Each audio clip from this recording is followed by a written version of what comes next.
السلام علیکم ورحمۃ اللہ وبرکاتہ۔ معزز خواتین و حضرات، کائنات کے امام صلی اللہ علیہ وسلم کی حدیث مبارکہ کا سبق مشکات المصابیح سے کتاب الزکاة ہے، باب الانفاق و کراہیت الامساک، 1899ویں حدیث کتاب میں اور 26ویں حدیث باب میں۔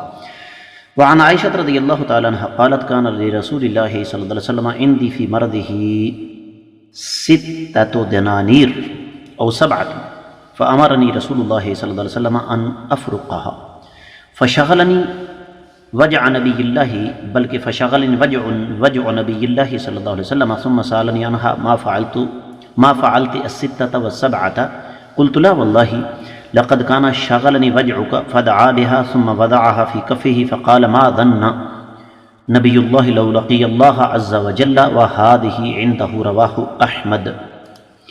معزز خواتین و حضرات، یہ روایت مسند احمد بن حنبل میں ہے۔ حدیث کی راویہ سیدہ عائشہ رضی اللہ تعالی عنہا ہیں۔ تو حدیث تو سند کے اعتبار سے صحیح ہے، حدیث کی راویہ کا تعارف کروانے کی ضرورت نہیں۔ سیدہ عائشہ رضی اللہ تعالیٰ عنہ سے روایت ہے، نبی علیہ الصلوۃ والسلام کی بیماری کے عالم میں فرماتی ہے میرے پاس 6 یا 7 دینار تھے، تو نبی علیہ الصلوۃ والسلام نے مجھے حکم دیا کہ میں انہیں تقسیم کر دوں، لیکن نبی علیہ الصلوۃ والسلام کی بیماری نے مجھے اتنا مصروف رکھا کہ میں وہ تقسیم نہ کر سکی۔ تو نبی علیہ السلام نے پھر مجھ سے دریافت فرمایا کہ ان 6-7 دینار کا کیا کیا؟ تو میں نے کہا اللہ کی قسم میں نے تقسیم نہیں کر سکی، مجھے آپ کی بیماری نے مشغول رکھا۔ آپ نے انہیں فرمایا اور اپنی ہتھیلی پر رکھتے ہوئے فرمایا اللہ کا نبی کیا گمان کرے کہ اگر اللہ سے اس کی ملاقات ہو جاتی اور یہ دینار اس کے پاس ہوتے۔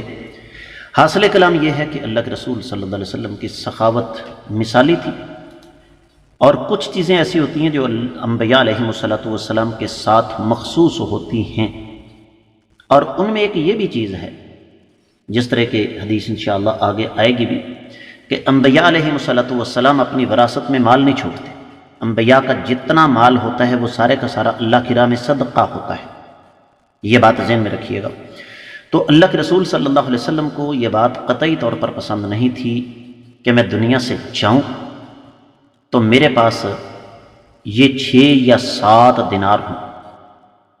وجہ اور سبب کیا ہے وہ واضح طور پر میں نے آپ کو حدیث مبارکہ کی روشنی میں بتا دیا کہ انبیاء علیہم السلام کی وراثت نہیں ہوتی، ان کا چھوڑا ہوا مال اللہ کی راہ میں صدقہ ہوتا ہے۔ تو اس سے یہ بھی پتہ چلتا ہے کہ نبی علیہ السلام کو اللہ کی راہ میں صدقہ کرنے کا کس قدر شوق تھا۔ میں امید کرتا ہوں کہ یہ حدیث آپ کو اچھی طرح سمجھ آ گئی ہوگی۔ 1900ویں حدیث ہے جی کتاب میں، اور 27ویں حدیث ہے باب میں۔ وعن ابی ہریرہ رضی اللہ تعالی عنہ ان نبی صلی اللہ علیہ وسلم دخل على بلال وعنده صبرة من تمر فقال ما هذا يا بلال؟ قال شيء أدخرته لغد، فقال ما تخشى أن ترى له غدا بخارا في نار جهنم يوم القيامة؟ أنفق بلال ولا تخشى من ذي العرش إقلالا، رواہ البیہقی فی شعب الایمان۔ معزز خواتین و حضرات، جس طرح کہ آپ نے سنا کہ یہ حدیث سنن الکبریٰ بیہقی میں ہے، اور سند کے اعتبار سے یہ حدیث صحیح ہے۔ حدیث کے راوی سیدنا ابو ہریرہ رضی اللہ تعالیٰ عنہ ہیں۔ ترجمہ یوں بنتا ہے کہ نبی کریم صلی اللہ علیہ وسلم سیدنا بلال رضی اللہ تعالیٰ عنہ کے پاس گئے، دیکھا کہ ان کے پاس کھجوروں کا ایک ڈھیر ہے۔ آپ نے فرمایا بلال یہ کیا ہے؟ سیدنا بلال رضی اللہ تعالیٰ عنہ نے فرمایا اللہ کے رسول صلی اللہ علیہ وسلم اس کو میں نے کل کے لیے ذخیرہ بنایا ہے۔ آپ نے فرمایا تمہیں ڈر نہیں لگتا کہ قیامت کے دن جہنم میں تجھے اس کا بخار پہنچے؟ اے بلال خرچ کرو اور عرش والے یعنی اللہ تعالیٰ سے خوف نہ کرو کہ اللہ تعالیٰ تمہیں فقیر بنا دیں گے۔